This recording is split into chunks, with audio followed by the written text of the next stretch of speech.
It's September 4th. You open Suno, everything looks the same. Library's there, every track plays. Sharing still works. Then you go to download something, and there's a counter where the door used to be. Now here's what didn't change. Streaming and sharing inside Suno, unlimited. Every plan. Your library stays playable, shareable by link. Nothing gets deleted. But pulling files onto your own machine, that's metered now.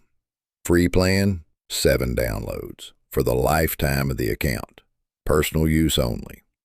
Pro gets 20 a month. Premier gets 60. Unused downloads don't carry over. The counter resets and whatever you didn't use is gone. And it's retroactive. That's the part that still catches people. The meter applies to the songs you made last year, not just new ones. So the honest description of your post-deadline library? A jukebox you own the keys to, with a turnstile on the exit. So the whole workflow inverts. Before caps, you'd hoard everything, decide later. After caps, every single export is a decision. Think about it. A 300-track back catalog on Pro becomes more than a year of patient extraction. So the question stops being, how do I get everything out, and becomes, which 20 earn it this month? Honestly, that's not all bad. A meter forces the triage most catalogs needed anyway, but it means the tracks you're serious about releasing need to be identified, not accumulated, not bookmarked, identified.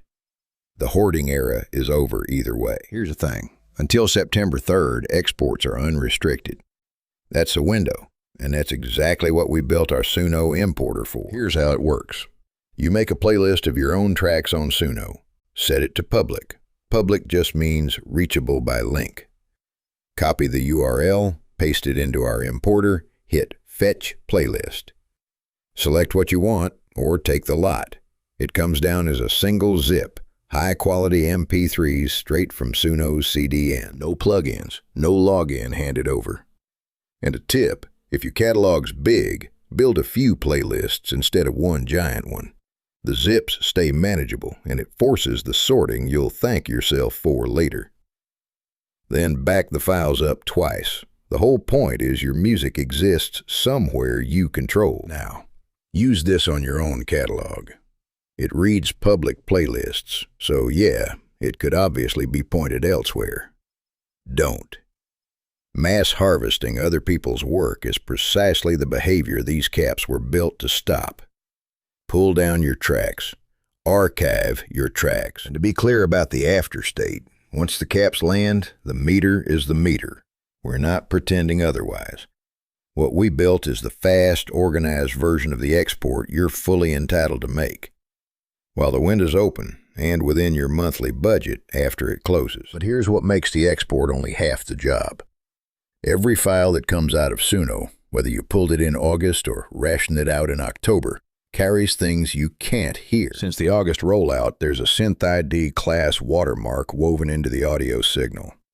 C2PA content credentials attached as a signed manifest, and underneath both, the spectral fingerprints that generation leaves in the frequency content. Suno describes it as durable and resistant to tampering. And here's what trips people up. Metadata editing does nothing about any of this. Strip the tags, convert the file twice, rename it. Doesn't matter. The watermark lives in the waveform, not the tags. We've watched people burn whole evenings learning that. This is the half we built our engine for. 6 layers, 1 pass. 3 layers remove the embedded markers, the Synth ID class watermark, the C2PA credentials, the spectral fingerprints. And 3 correct the structural tells that give generated audio away. The too rigid timing, the flat dynamics, the narrow stereo field.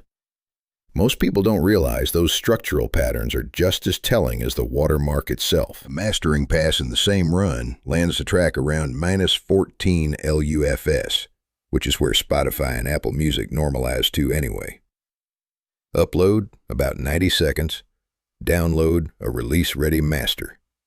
That's it. Now, our honest scope, same as every video we make. Suno's newest watermark is still rolling out. It's engineered to resist tampering.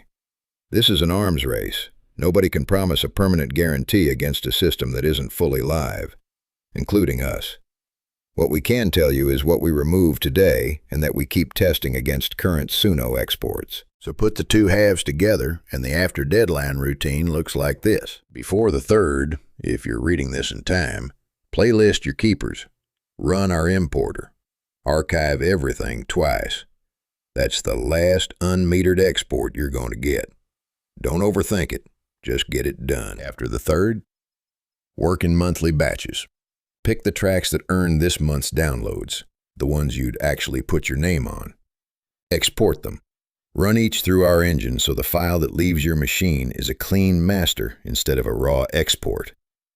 Then distribute, with a release date far enough out to fix anything before it goes live. Export deliberately. Clean everything. Release on a rhythm. The artists who do fine after September are the ones who treat the meter as a release schedule, not a wall. So what does all of this cost? Lifetime is $39, one time, down from $99.